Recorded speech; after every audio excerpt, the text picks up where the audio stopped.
Well, Norway has long held out a warm, welcoming hand to immigrants, trying to help them feel at home and to assimilate into society.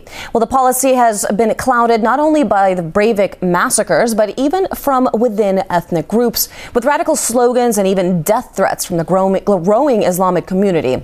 RT's Maria Finoshna looks at why it is splitting the nation. Tolerance is Norway's well-known trademark, maybe even too well-known.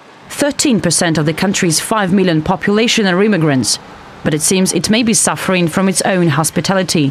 Grönland district near the central Oslo. It means green area in Norwegian, but sometimes people call this part of the city Pakistan because of its immigrant-dominated population. For years, it's been home to a large number of outsiders who've been living in peace and harmony with locals and treated respectfully. But some decided it's not enough. A while ago, a radical Islamic group demanded to make it independent from the city and a Sharia law territory to feel literally at home. In a letter sent to some of the country's politicians and journalists, unknown extremists have threatened to carry out a 9/11 in Norway if their demands are not met. I don't think that it's really something really. I mean, I think it's more laughable stuff than really to be taken serious. But this is not the first death threat coming from Norway's Muslim community. In this video, a Pakistani-born imam preaches those not praying should be brought to prison, those not fasting during Ramadan decapitated. Is it possible to kill human being with this? Yeah, no problem. All weapon is made to kill. We hear concerns over how some immigrants bring part of their cultures to Norway from the head of the country's hunting union.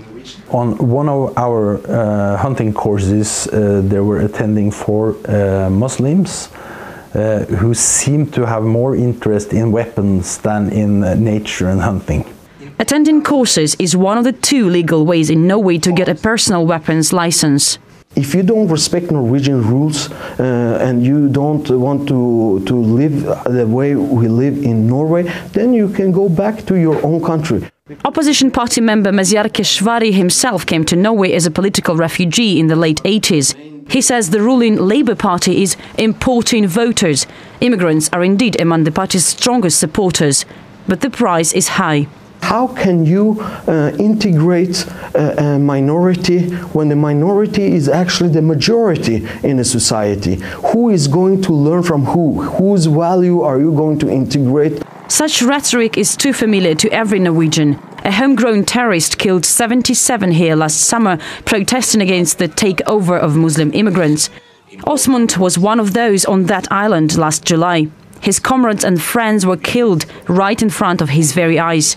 He says he survived to fight for what Breivik tried to destroy.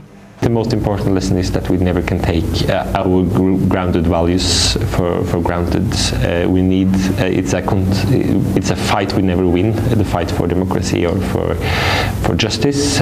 It's something that we constantly need to focus on. Despite concern the threat to kill made by some immigrants may be real, Norway is unlikely to give up its tolerance motto. In fact, it's quite the opposite. For many, the only response to Breivik's anti-immigrant motivated massacre is seeing immigrants embraced more than ever before. Maria Finoshna, RT, Norway.